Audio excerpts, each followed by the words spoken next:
This is going to be an update on the status of the police headquarters building. Who wants to get us started? Get us started. Thank you, Mayor. And for those watching on TV, I'm Captain Tyler Chandler. I've been managing the project for the police department and working with our architect team. And over here we have Joel Carden with the parent company, our contractor at risk, and then Carrie and James, both of them are with the architect workshop. And ever since our last meeting, we've been spending a lot of days together at their office. They've been at our office, meeting with chief, our deputy chief, other staff, trying to get our building in a scope that y'all wanted from our last meeting. And I think we got there. We also have some good metrics for you to deliver to you. And we'll just go ahead and get started. But the main thing with this building is we went into it with durable, frugal, and functional in mind, and wanting to get the building to last us until 2040. So that's many, many years from now, and our growth would be significant in the community and also in our department by then. So something that's safe and long-term, but a building that meets the needs of the community, that the community can be proud of, that you can be proud of, and something that provides our police officers and our staff with a great tool. And I'll let James go into a little bit that it's not too much of a common office building, and just, again, go over the unique requirements that we have. This, If you would like paper, I have one copy, if you'd like it. I can make more copies if it helps anybody. Anybody else on the commission want a copy? Are you good? No, I'm good. If I can just get a copy here with me. You don't have to get it right now. Yeah.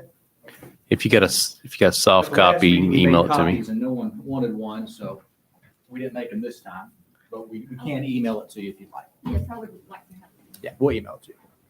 Okay. Shall I continue? This is a slide from last time, just a reminder of the parts and pieces of the police headquarters. It makes it a little bit different than your run-of-the-mill building because it is a essential service. It's a risk category 4 according to the building code, so it means it's structurally stronger. It also has dispatch in it, which there's a whole series of layers of requirements from Tennessee Emergency Communication Boards and other codes that impact it. And then in the most recent codes, this type of facility require a public storm shelter to house the public. And then we've got other typical police things, ballistic protection, vehicle protection, and so on and so forth. One of the metrics that was asked for us was to compare the square footage to our population. What you see on the screen are different police agencies similar to us, but also fairly newly built around Tennessee, comparing their population versus the square footage of their facility, and that square foot per citizen to give you a metric. Currently, our metric is about 1.13 square foot per citizen. Likely when we move in, it could be anywhere from 0.97 to 0.71, where it shows you we will then be below a lot of other buildings and their square footage. So this gives you an idea that it's definitely in range. It's definitely on the conservative side of things, to almost where it gives me some concern that the building isn't big enough for our needs. But I'm relying back on our studies that we've done with James and Carrie, and meeting with staff, and our design process that we went through to hopefully be something that we can definitely fit in until 2040. But that's where we stand with the metric. Now, I would add to that, there's some facilities in some of the other buildings like Brentwood and Franklin, Murfreesboro, that are training in nature, and they've elected not to include those at this time. So that it's a very work-focused building as opposed to work and training. So this is just a quick reminder of the parts. You know, there's some public interaction space in the building, records, administration, which captures command staff, support staff, and administrative staff in the building, and then the work areas for the patrol officers themselves, the investigation, the criminal investigation evidence, it's a large amount of evidence storage, and then the 911 dispatch. Better. So we got a series of drawings kind of updating where we are. This is the overall site plan. You can see the existing building here. I'll make sure not hit mayor, city manager in the eye. There's Charlie Daniels Park. There's the street, the school's down this way. And so, as we discussed, the new building be out in front of the existing building. Potential for covered parking for some of the vehicles. This would all be staff parking in this area. And then 2 storage buildings for trailers and other specialty vehicles at the rear. And then public parking here, which would serve both the new police headquarters and whatever function you deem to add to the existing building. And I'll zoom in a little bit. We're working to integrate the building into the public circulation paths, the sidewalks. The building actually has a front porch, and citizens can walk this way underneath it as part of their walking path at Charlie Daniels. The public would enter on this end of the building. Service would come in at this end of the building. This area represents the generators and transformers and dumpsters that serve the building. Staff, as I said, would be back here, and they have 2 ways in, one this way and one this way, which we find is always typically prudent to give them, something breaks, we want them to be able to get out. And there'll be a small break area here for the staff, and then parking, and then a sally port in that location. So now I've got floor plans, which we've been working diligently on. So same orientation, public is entering here. The yellow color represents public uses. The lighter yellow represents the hallways, the circulation, and then different shades of blue represent the police facilities.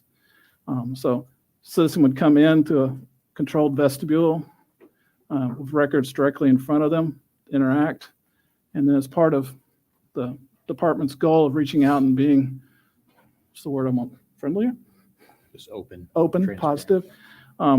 Be a long lobby here where officers come and take reports, and not have to take them back into a specific room. There are 2 rooms for report taking here.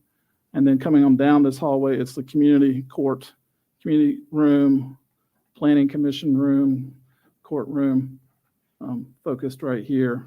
There's 2 storm shelters in the building. One is here directly behind the community room for citizens to take refuge during the storm. And then as part of that whole economical thing, we're reinforcing the stair we need for fire egress as the secondary storm shelter for the staff themselves. Therefore, we're not having one large empty space most of the time. The patrol is all through this area, briefing, opening out to the parking lot, and then the sergeants and lieutenants that work with them are all down through here, and there'll be a lot of daylight coming through here. And this whole area is evidence and evidence processing. This is quartermaster storage, and here's 2 sally ports where they can bring evidence in or interviewees in, and there's a series of dedicated interview rooms right there. And then the K9 gets their own little outdoor space right here. And then these gray areas represent the machines that run the building. If we go upstairs, the 911 center sits up in this corner, therefore giving it north light and east light. We've found in our studies that if we can give dispatchers a nice daylit space, they stay on the job longer. If you invest in training them, they stay with you. They may even move from another dispatch center because of how nice your center is. Because the number one cost of your building is not the building, it's the people in the building. Got 1 single training room here above. That's right. The agency itself, any outside agencies, or any citizen academy type training. Then investigations along here facing south, the emergency communication room right here, which also acts as the conference room for command, a secondary conference room for investigations, So really this center core right here is shared resources. There's a second meeting room, a series of different storage rooms.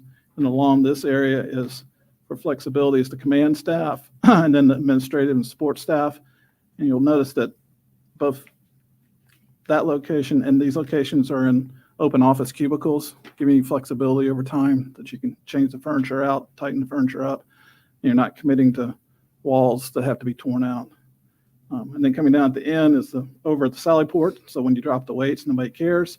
The fitness area, showers, and then the quiet room and nursing room at the end. And again, that storm shelter, that's a stair. So again, the staff here can go directly into the storm shelter, and the staff on the lower level go into storm shelter. And this diagram represents the future areas in the building. Yeah, and to explain the future areas, going through this, you want to plan for growth, but you just don't want to have one big open room that's not going to be used, the square footage that's empty and wasted. So all of our future areas are just integrated into existing space, because as we grow, each unit in division grows, right? We're not really separating those units out, nor do we expect a big separate division to come on board in the department. So if you look up here, you'll see on the main floor and the upper floor, the areas shaded in the dark blue would be the future growth as we continue to grow as a department and fill up the existing unit space that we have. Now, we've talked about it before. If somehow another city department needed to come in some area, there's ways to accommodate that in a space. If somehow there was some transition at City Hall, they needed some extra space, we can definitely make that happen and bring it in. But the shaded blue highlights the future areas. And so then we've got a series of, I'm going to call them sketches. We're not ready to call them renderings, but sketches of what the building could look like based on where we are with the plan. So again, this is the site plan, the main building here, the existing building here, the two annex buildings in the back, the possible covered parking, road here, park over here. So you're looking at in 3D, as a bird would see it. You know, you got the main building here. The community room is projecting forward to the street. The main entrance drive goes past to the public, existing building, the covered parking area, the annex in the back. So the thought is these annex buildings are very simple and economical and durable, and probably take their cues from the existing metal siding of this building and back themselves up to all the trees. And whereas the main building takes its cues from the other civic buildings in the city. You can see the stair tower here allows access up to the roof. There's a penthouse on the roof for all the machines that run the building. And then coming around on the other side, you can see the community room again. You can see our front porch that ties you through, annex buildings in the back. And the idea is stormwater will be contained up here and have a series of trees planted up front here, and then trees back in here. Let's go all the way to work. The elevator does not. The elevator does not. Well, what if one of the commissioners like me who was really old wants to break to the penthouse? I don't need an elevator. Can I ask-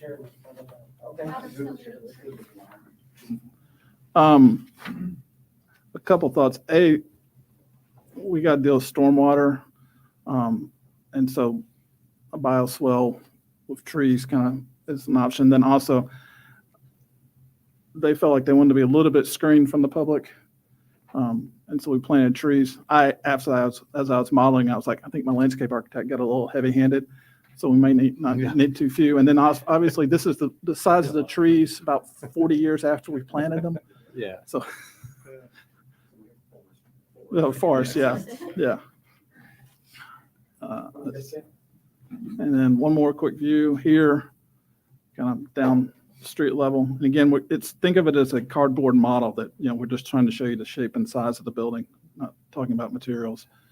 You can see kind of the front porch and the main entrance there.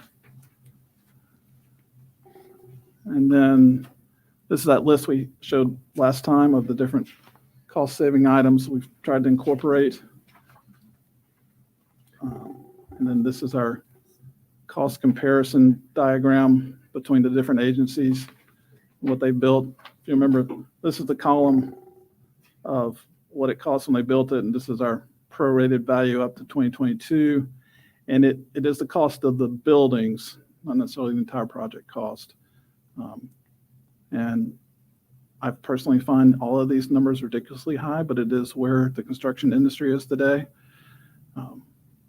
So it's just what it costs these guys to build things now. Anything else on this? I think we're good. Okay. And then that's a kind of our project summary. The building and site construction still ranging from that 21.9 to 24.6. The furniture, technology, and other direct costs could be anywhere from 4.4 to 4.8. So our total project range to get us in the building and functioning would be 26.3 to 29.4.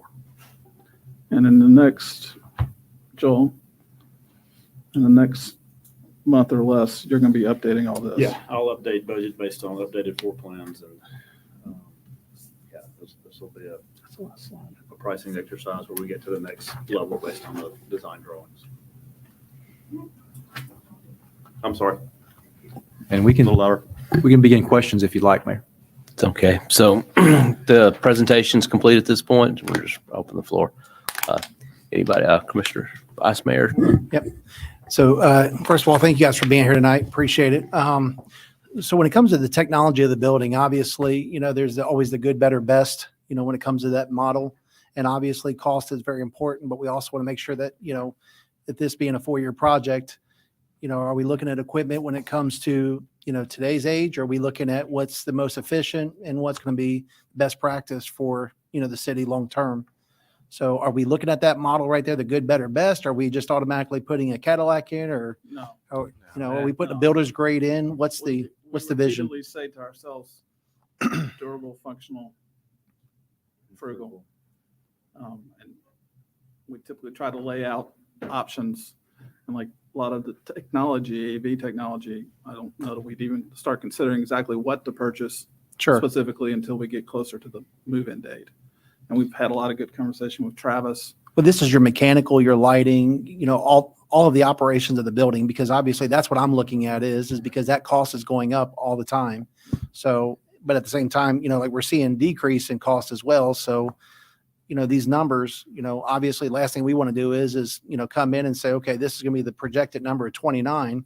And then we come back and we say, well, that was the builder's grade version. If you want, the middle version is now going to be an extra 6 or 7 on top of that. So that's what I'm asking is where are we at with your vision? Are we looking at the, the best of the model, or are we looking at the builder's grade? Or are we looking at the best, or what is the long term there?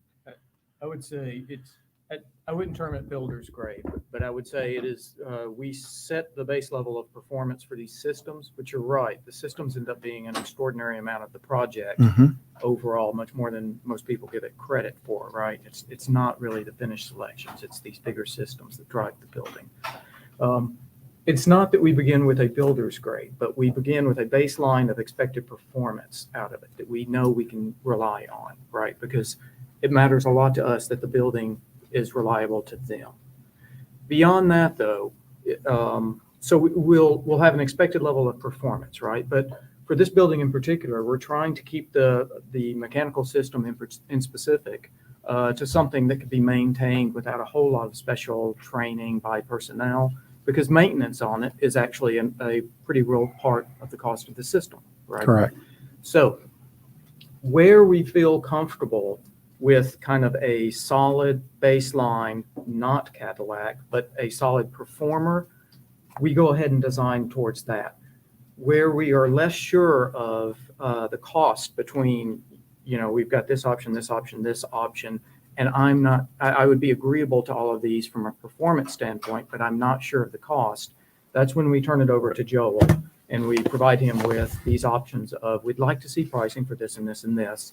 And he informs us on what the options are there, so we can sort of make decisions together. Yeah, and we've had some initial discussions as well with on the front end of what kind of mechanical system do we think we're looking at. We're not looking at a VRF system, which is the most expensive. We're looking for something that's maybe a rooftop unit system or something like that that's very easily maintained and you know. Yeah, but my only concern is that, again, we go back to old technology, and obviously this is my background. So, Right. my biggest thought is what is the city going to get stuck with in 15 years? So in 15 years, we got to start replacing rooftop units because that's the expected life expectancy. So now you've got big cranes, you've got, possible shutting down areas. How is that going to be effective? So do we want to look at equipment that is ground level to be able to spend maybe a little bit more on the front end to be able to make sure it's more cost effective for the city long-term and be able to increase the life of the equipment? So if we go with air handlers in the equipment and have let's say an air-cooled chiller down on the ground, that makes more sense. Because It again, does, and that's better technology and smarter, as well as more cost effective on our bill on the overhead. Agree, 100%. And we can look at those options, and we can look at a 15 to 20-year period to see what, the recovery cost would be for that system. So Yeah, because things up on the roof, because then you start looking at the wear and tear of the roof. Right. Then that's going to cost the city more money to replace the roof, less than 10, 15 years versus life expectancy 2025. So you get more mechanics up there, more foot traffic, and you wear and tear on the roof as well as whatever the life is up there on the equipment. Now you're looking at cranes and shut down parking lots. Now you're affecting the parks. Now you're affecting other buildings around it. Not to mention, you can't shut down the police department. Sure. Right. So, and you can't have a crane on top of a roof when you've got a 911 center. So have you guys thought about that?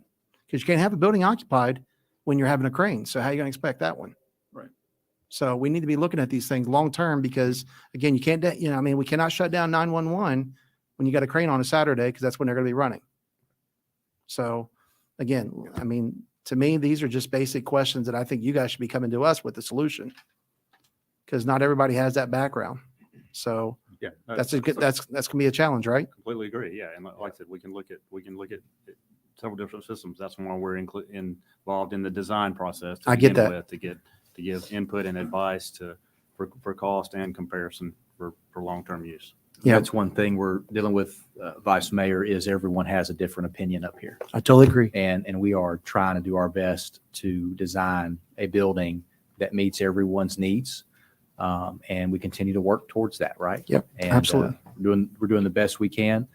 But through this project, there's been great analysis and study with our staff about their needs as well and what we need as a police department to take us out to 2040, right? Yeah. But definitely that input's beneficial, Yeah. super beneficial, and we're grateful for it. But like we've been going off of, is that frugal, functional, and durable.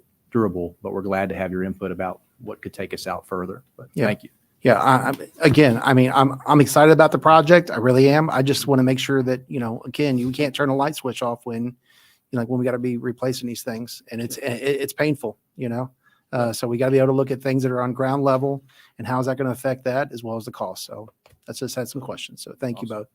Good points. Thank you. Commissioner Mullally? So at this point, say if everything looked good or whatever, so how long after that would, in a time period, a few months, whatever, to break ground? Like how soon? We're going to keep pushing forward as best as we can. We've been speaking with Joel, and I'll let him speak a little bit about that. Maybe also speak on how we can start the site development early before we actually start and get the building documents complete. Yeah, and it's going to, like I said, working with James and Carrie and the design team on trying on time frame for finishing the documents. Typically, what we get to a contract document stage, we will put the package and the drawings out to bid for subcontractor feedback and get subcontractor bids, but establish a guaranteed maximum price that we would come back to the commission and present for approval.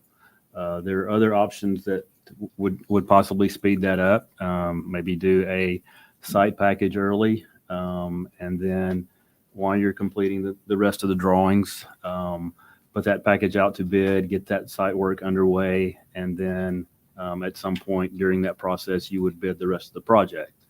The only downside to that is you're going into this project not knowing the full effect, the full amount of a guaranteed maximum price.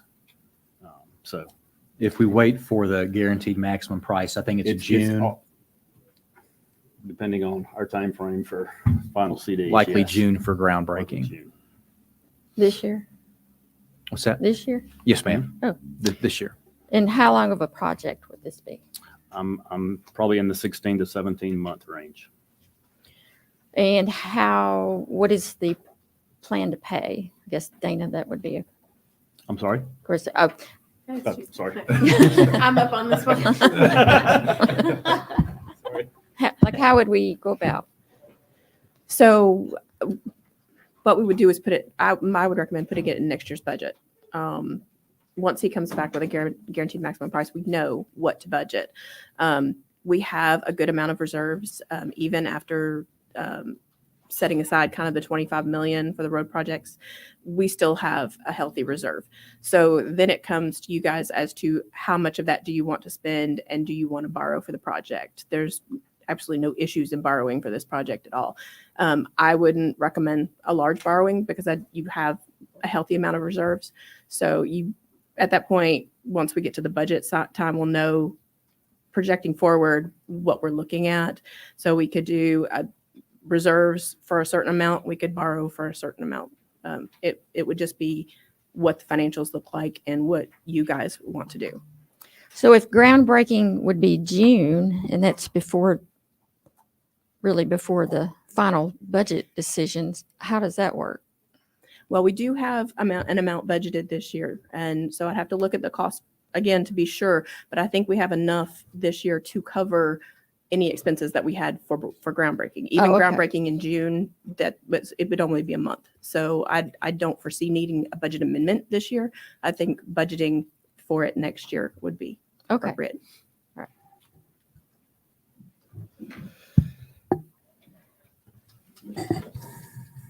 All right, couple of questions here. First of all, I noticed you did a comparison on the population versus the square footage. What is the significance of that? Or is it just a comparison? Go ahead, sir. Yeah, I asked because I wanted to get a understanding of based on square footage and population growth. And it's really stemmed from City Hall and the police department operated in this building 10 years ago. And I was trying to track the needs in terms of citizens and the size. I wanted to make sure that we were right sizing this building according to the population of the citizens. Okay. Just as an additional, I guess, check and balance. Okay. Just make sure that we're. And the next question, it mentions in here, and I was going through, it keeps mentioning in here 911 dispatch.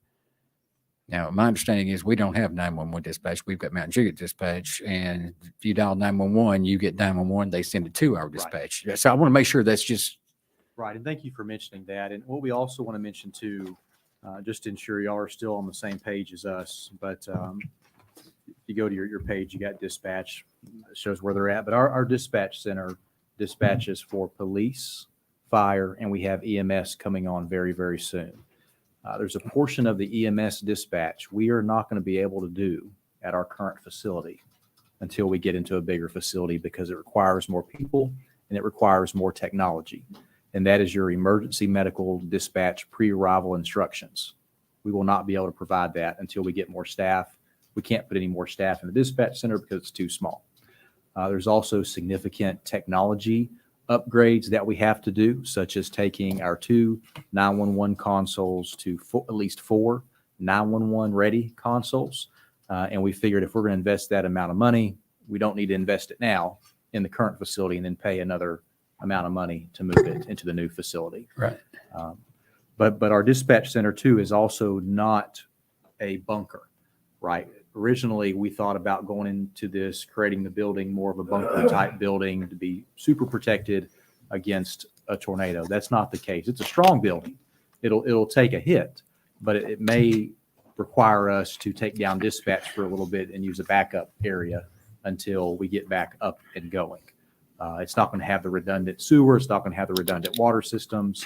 It's not going to have any of the systems that's required for a continually operating tornado-proof center. Okay. That's one of the areas we cut, and Deputy Chief wanted me to be sure that I mentioned that. So we were all on the same page that you didn't expect us to have a bunker built. at headquarters. It will have a tornado shelter. It's a tornado shelter that can be advertised to the public to come to. There is also grant funding available for that we are seeking with TEMA. I don't know how achievable it is, but we are going to attempt to achieve that grant funding because they provide grant funding for public tornado shelters. Okay. But we're going to try. What would happen in that case is if anyone needed a shelter, they could come, they would hang out in our community room that you see. If the storm was imminent, we would move them back to the tornado shelter that we can then take them just through that door and they're in that tornado safe room to ride out the storm. And then we get them out. We have that now, and we don't even advertise it. We have families come to our headquarters wanting a safe place. We just tell them not really safe, but you can stay here, and then they hang out in the courtroom. The other tornado shelter aspect of the building is deeper into the building, and once It's the where part? deeper into the Deeper, building at the okay. back stairwell, and you can use the shelter on the second floor and also the bottom floor. It'll be reinforced. Okay. There's one more question I've got, and it references a lab. Mhm. So is there anticipation of doing some forensic work in there other than what normally would happen inside of a police department? Because I'm not seeing any lab that, I'm not sure what you're referencing as lab. I think the lab is like crime lab. Right, and we have that lab today.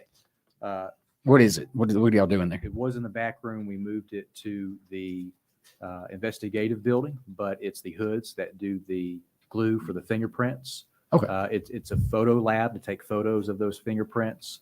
It's not the lab that you think where a scientist would be in there. But when you said, I'm thinking, like I said, forensics, I'm thinking, we got TBI that handles all the crime lab Right. stuff, so we don't have to worry about that. But It's mainly the fingerprint, but also if they have to, the phones as well, and to the what? phones. There's a digital forensics. Telephones. Yep. Cell Okay, phones. okay. Yep. And there's also especially those rooms are especially exhausted. If an officer gets in there and gets fentanyl powder and it starts to bounce around, it's not going to go through the building. It's going to go out the exhaust and it'll take it out of the building. Same with the fume hoods that we use for fingerprinting. Our hood that we had was actually not compliant, which was noticed on the inspection, but it was sending the cancerous fumes back into the room. It's supposed to be fumigated out of the building because you're heating up a glue that goes on the fingerprint. You don't want to breathe. Right, I do. Okay. That's a, Commissioner Hefner, you're up next for process of elimination. Have we figured out maintenance on the soft dollar, the equipment? Do we have an estimate of what the annual costs are going to be associated with that? It's a great question. We haven't got there yet because I don't think they've picked out all the materials yet. One thing we have that I've relayed to them is we don't have a maintenance person in the city. So it needs to be something that can be easily maintained by existing staff or easily contracted out for someone to maintain.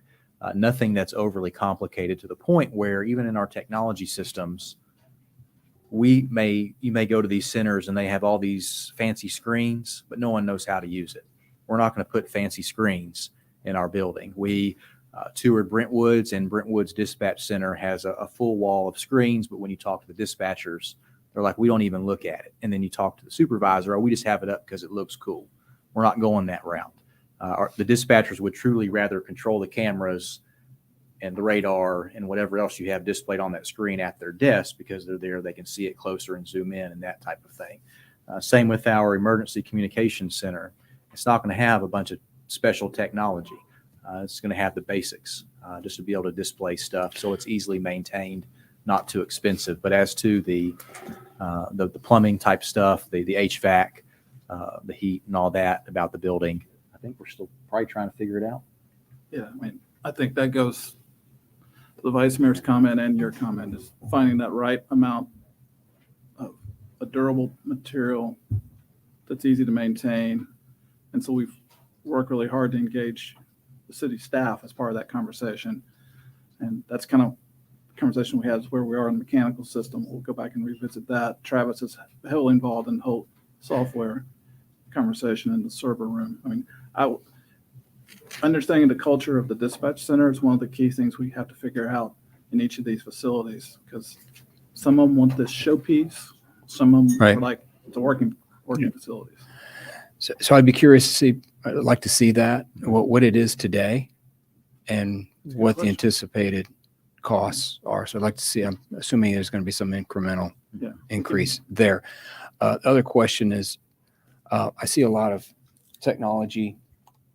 Are we reusing are we reusing anything that we've already have purchased and using now? Or I notice there's furniture in there. A lot of this stuff isn't a big deal, but I'm hoping that we're reusing some equipment hasn't aged out and still has a life expectancy Sure. With beyond the most the expensive next 3 or 4 years. Sure. The most expensive technology equipment that we have is in our dispatch center, and that is aging out. Okay. We're going to try to extend it these 2 years and then just include it in the new building. So we're not having to transfer the old equipment into the new. We will use the old equipment still, but that'll be transferred to the joint communication center that the county has, because they are giving us space in there for a backup center at their new jail. Okay.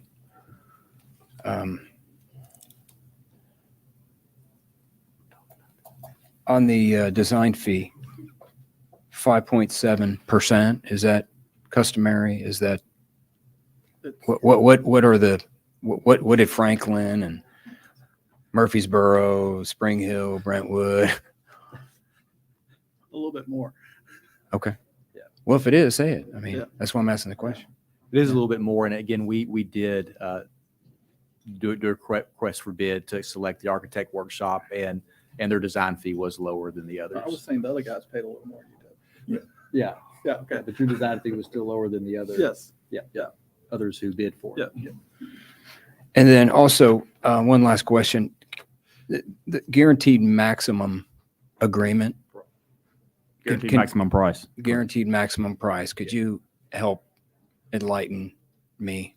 So, Can't speak for anyone else, but can you explain to me what that so agreement? we as the construction manager, when we get the final documents, we'll put them out to bid. We're going to bid out probably 90%, 92% of the work to qualified subcontractors. And then we will establish a guaranteed maximum price to the city that will, this is what we're going to do the project for, is this cost. Typically, we will include a contingency. I think you previously asked the question, what is contingency for? It's for those items that either Captain Chandler wants to add, or it's something in the drawings that's not 100%, but it's a guaranteed maximum price that we will submit based on those contract documents. So how does that guaranteed maximum price relate to the bid price? If the bid price of your contractors comes back at, just using numbers, Sure. 10 million, 8 million, 7 million, and you go with the middle of the road, what are you calculating? What's your factor to When go ahead? I may not understand the question, but it's when we as construction manager are going to review the documents, we're going to instruct our bidders what to include in the project. So at the end of the day, the contract we're going to present to you is a guaranteed maximum price based on the contract documents. Right now, the number you have is a square foot number range of where we think the building is going to be. Once we get the documents finished, we'll establish that price and submit it to you all for approval. So if the price is lower than the guaranteed maximum price, are we paying what the lower price is? Or I'm assuming we're paying the higher price. When you say guaranteed maximum price, I'm thinking you're going with the highest bid. That's where you're setting that's where we're setting our contract rate. When we bid out our trade contracts for different scopes of work, Mhm. we're going to take the lowest qualified bidder. Okay. that has everything included. Okay. We'll combine that into one package Okay. and then present to you. And here's a 22, for example, here's a $22 million guaranteed maximum price that the parent company guarantees will not exceed that amount based on the contract documents that they are providing. So you're taking on the risk if prices go up. Correct. Yes. But then they are transparent in their billing. Right. I know from experience working with them. And if they get to the end and it's 21.7 million instead of his 22 example, then you're not spending that 300,000. Okay. Every month. So you're there's gonna- downside, but there's no upside. No, every month you're going to have essentially an audited financial statement that gives you a copy of every invoice and every subcontractor pay application that I receive for my pay application. And I'll present that to Dana. And like I said, it'll be an audited financial statement of the project for every cost. It's basically a cost plus a fee, essentially with a guaranteed maximum price. Okay.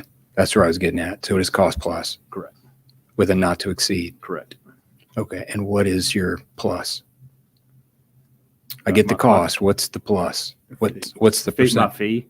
Correct. Yeah, it's, I can't remember. It's been a while since I submitted my RFP. But I think it was in the 3.5% to 4% range. Okay. And that was based on a 12-month project and a $13 million initial project. But it'll still be in that range. Correct. Okay. Yeah. All right. I'll honor my initial RFP. Can you to the verify city. that? You don't have to do it tonight, but Yeah. just, okay, 3%. It's pretty generous. That's pretty good. Okay. Thanks. You're welcome. You've covered a lot of the questions, and you hit the maintenance back and forth. But the one I have left, looking at I guess the Enchanted Forest in the front, is that designed just for the building, or is that incorporating any of the existing parking in this? So it does include the existing parking. You're talking about the new parking lot for the, yes, that the price here for the building and site, that's what you get. Okay. So is that your question? Yes. Okay. Yeah. That's what I'm trying to see. What else captured in that? Yeah, It's. I like the approach you're using. You're using space that's not going to be used in a lot of ways otherwise. Yeah, the budget's capturing that parking lot and all of this site area. And we wanted to have plenty of parking on that side, number one, for our building when we have stuff, but also the existing building, whatever that may be. But then people can park there and have closer access to the amphitheater at the park. And we actually anticipate, and we've discussed this with the Parks Department, some of the stormwater having to be over here on the corner of the Charlie Daniels Park. Can't get it to run uphill yet. Not yet. And Commissioner Justice, I think you had one other follow up. Yeah, I do. I mean, the department, the building, and it's a police department. You put cops in there and they work there. So I'm mission accomplished. Now we got to figure out how the taxpayers want to pay for this. And this is what I was asking Dana about a few minutes ago. And obviously we're not going to figure that out right here tonight, but we do have $10 million in COVID money. And now my question is that on top of the 55 that we've got? So it's actually 65 million between the two funds, the general fund. Okay. The 10 million comes into play this year. Ma'am, The 10 million